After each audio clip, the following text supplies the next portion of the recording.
देखिए पिछले क्लास हम लोग शायद 1.5 तक पढ़ लिए थे, ठीक है। अगला चैप्टर जो शुरू होता है वो 2.1 है, जिसका नाम चैप्टर का नाम है बहुपद। क्या नाम है? बहुपद।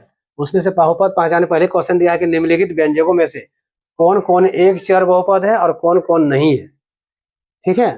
आप तो यहाँ 4 ऑप्शन दिया हुआ है, देख लीजिएगा। तो एक समझिएगा जिसमें स्क्वायर लगा रहेगा, क्या लगा रहेगा, या पावर कुछ भी लगा रहे, घातांक कुछ भी रहे, वो बहुपद में आएगा।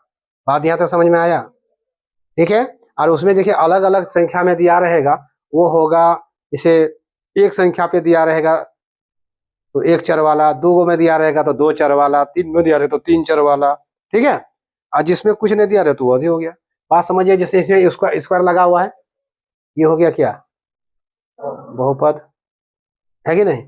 इसमें स्क्वायर हो गया बहुपद, एक चर में आ रहा है। एक हो गया सर, ये कैसे हुआ, यहाँ एक्स है यहाँ भी एक्स है, क्या हो गया, एक चर हो गया। यहाँ ओनली वाई फिर संख्या फिर वाई खाली है ना, एक चर वाला, ये बहुपद एक चर वाला आ रहा है, आ रहा है नहीं आ रहा। अच्छा 2 नंबर 3 हो, क्या इसमें स्क्वायर कुछ लगा हुआ है, पावर कुछ है इसमें नहीं है, माने पावर ऐसा करिए स्क्वायर ही होना चाहिए, कुछ भी पावर होना चाहिए, पावर कुछ भी होना चाहिए, तो वो होगा आपका बहुपद। और जो ऑलरेडी गिन के देखिएगा, यहाँ एक्स है तो यहाँ एक्स है, मतलब एक ही जाति का सब है, एक्स जाति का मन एक चर वाला हो गया।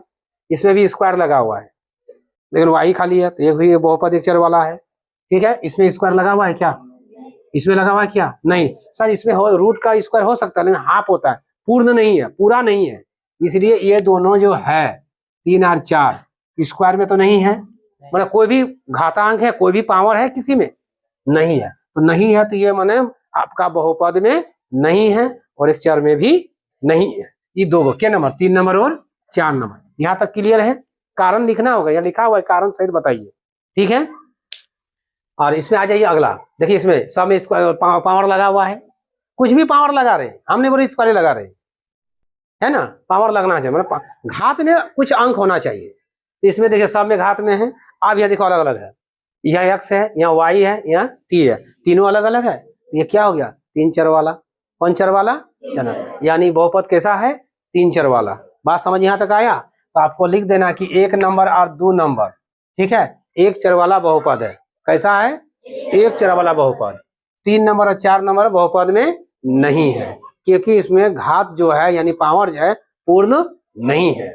और 4 नंबर 5 नंबर आगे क्या है, ये 3 चर वाला बहुपद है, क्या चर वाला, 3 नंबर। फिर से समझिए, 1 नंबर और 2 नंबर कैसा चर वाला है बेटा, एक चर वाला बहुपद है, बहुपद है क्योंकि स्क्वायर है या पावर है, स्क्वायर मतलब कि पावर है कुछ, ठीक है।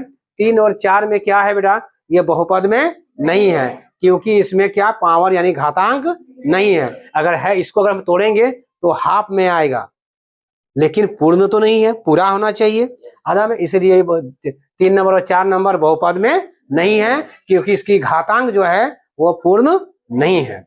और 5 नंबर आ जाइए, ठीक है, ये बहुपद में है क्योंकि सब में अंदर में घातांक है, पावर है, यानी कैसा है ये 1 2 3, ये कैसा चर वाला है बेटा, 3 चर वाला। यहाँ तक सबको क्लियर हुआ है ना, तीनों समझ में आया। तो आप लिखते समय क्या लिखिएगा कि 1 और 2 नंबर बहुपद में है और एक चर वाला है, क्लियर। 2 नंबर में आइएगा, 3 और 4 नंबर में है, ठीक है, 3 और 4 नंबर में लिखिएगा ये बहुपद और एक चर में नहीं है, क्योंकि इसका जो घातांक है वो पूर्ण नहीं है। और क्वेश्चन नंबर कितना आइएगा 5, ये क्या है, 3 चर वाला बहुपद है, क्योंकि 3 गो अलग अलग डिजिट का अंक है, समझ आ गया ना। तो ये हो गया तीनों, यहाँ तो लिख सकते हो ना, इतना तो लिखिए।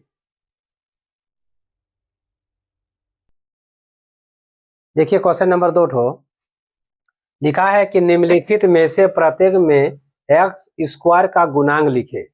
ये 4 को दिया हुआ है और जहां तुमको एक्स स्क्वायर नजर आएगा उसमें गुणांक, ठीक है, ध्यान से गुणांक बोला है, क्या बोला है बेटा, गुणांक। तो सबसे पहले क्वेश्चन पे फोकस कीजिए, क्वेश्चन में क्या लिखा हुआ ध्यान दीजिए, लिखा है एक्स स्क्वायर का गुणांक, यही लिखा हुआ है। तो एक्स स्क्वायर का गुणांक क्या है वो समझिए, गुणांक क्या लिखा हुआ है, गुण माने गुना और अंक में क्या हो गया अंक, माने किसके साथ, एक्स स्क्वायर के साथ कौन सा अंक गुना में है, बात समझ में आ रहा है, कौन सा अंक गुना में है, किसके साथ, एक्स स्क्वायर। तो सबसे पहले समीकरण 1 लीजिए और समीकरण 1 में पहले एक्स स्क्वायर ढूंढेंगे हम लोग, तो समीकरण 1 को लिखिए आप 2 + x² + x, यही लिखा हुआ है बेटा।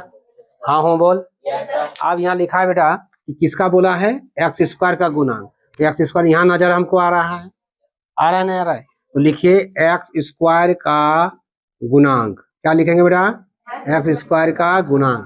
तो x² में यहाँ कौन चीज छुपा हुआ है, क्या बोले थे, 1, कुछ नहीं तो क्या है 1, माने x² में कौन चीज छुपा हुआ है बेटा, 1, यानी कौन सा अंक गुना है, 1 है। ये मेरा आंसर हो गया। बात समझ में आया। सर प्लस को लिखा नहीं जाता, छुपल रहता है, बोले थे हम पहले। 2 नंबर में आ जाइए बेटा, ध्यान दीजिएगा 2 नंबर तो क्या लिखा है, 2 - x² + x³, है कि नहीं, ध्यान बेटा। किसका देखना हमको है, x², तो x² यहाँ है ना, दिखाई दे रहा है, आ रहे नहीं सर, ठीक है। एक काम करते हैं, यहाँ लिखते हैं, कोई दिक्कत तो नहीं होगा किसी का।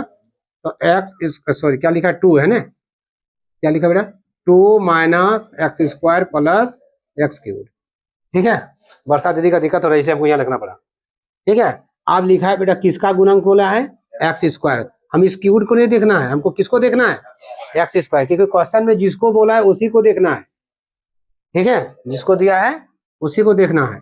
हम लिखेंगे x² का गुणांक, लिख दिए बेटा, बराबर 2, एक साथ में कौन संख्या छुपा हुआ है यहाँ, 1 लिखिएगा, लेकिन आगे तो कौन चिन्ह है, माइनस, यानी माइनस को लिखा जाता है। 2 नंबर समझ में आ गया।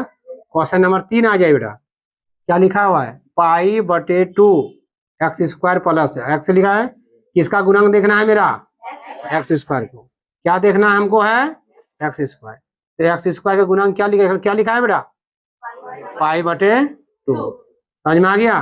क्वेश्चन नंबर 4 आइए, क्या लिखा है, √2x - 1, किसका गुणांक हमको देखना है, x² का। क्या देखना है, क्या इसमें x² नजर आ रहा है, कहीं नहीं आ रहा, तो तुम डायरेक्ट क्या लिख दोगे, 0। यहाँ तक सबको दिक्कत है क्या, किसी डाउट, क्या सबको क्लियर है, कोई दिक्कत यहाँ किसी का, कोई दिक्कत, कोई आखिरी ख्वाहिश, कोई रुतबा, कुछ नहीं, ठीक है। अब इसको फोटोकॉपी या जेरॉक्स कर लीजिए इसको,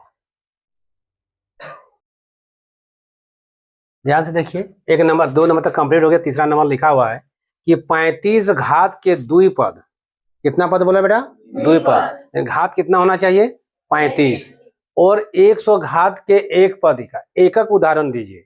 मतलब एगो 35 घात वाला का 2 पद बनाना है और 100 घात वाला का 1 पद वाला उदाहरण देना है, ठीक है। तो उसमें घात में कितना आना चाहिए, पावर में कितना होना चाहिए, 35, ठीक है। हम एगो से ले लेते हैं, पहले क्या है, द्विपद, पहले द्विपद लिख लीजिए इसे, है कि नहीं, द्विपद लिख लिए, कितना है, x के पावर में कितना लिखना है, 35, प्लस ले लीजिए 4x, 2x, 3x, कुछ भी ले लीजिए, लेकिन घात में कितना लेना है, पहले वाले में 35 लेना, और बाद कोई भी लगा के लिख दीजिए, मतलब 2 पद आना चाहिए। 2 का पद आ गया, 1 2 हो गया, है कि नहीं, 35 घात आ गया। अब क्या लिखा है बेटा, 1 पद वाला ना है, क्या लिखा है, 1 पद, यानी ले लेना 100, समझ आ गया। मैंने आपको घात में कितना देना है, 100 देना है। कोई x लो, कोई y लो, कोई z लो, कोई v लो, कुछ भी ले लो, पावर में कितना आना चाहिए, 100 घात होना चाहिए, और एक ही को लिखना है। कोई यहाँ 5 लगा सकता है, 4 भी लगा सकता है, 3 भी लगा सकता है, लेकिन घात में कितना आना चाहिए, 100। यहाँ तक क्लियर है, 1 नंबर क्लियर। 3 नंबर क्लियर हो गया।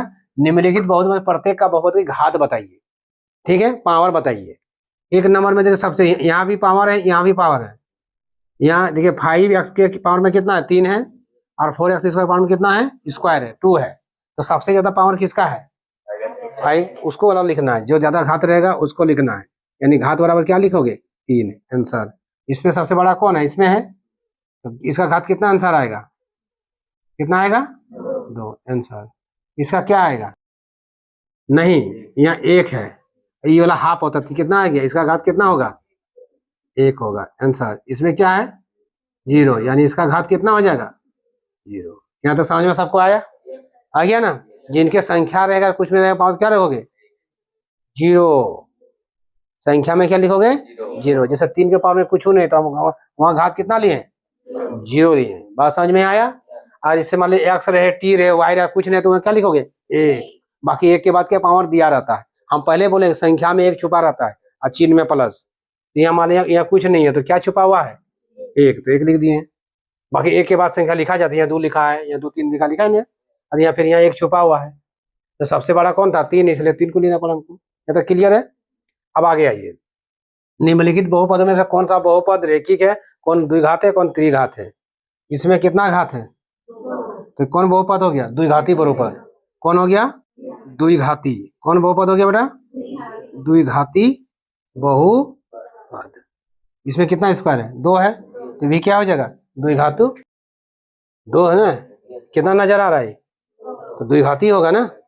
इसमें कितना नजर आ रहा है, द्विघाती होगा। इसमें क्या है, 0 मैंने 1 है, 0 नहीं होता है दादा, यहाँ 1 है ना। एक चर वाला बहुपद बोल सकते हो, ये बोल। यहाँ क्या है, 1 है, तो क्या होगा, एक चर वाला। इसमें क्या है, 2, इसमें क्या है, त्रिघाती। जिसमें जो है वही लिखना है, जिसमें कुछ नहीं, क्या लिखा, एक चर लिख दो या एक घाती लिख दो। एक घाती तो लिखा जाता नहीं है। यहाँ तो सबको समझ में आया, हो गया ना। इसको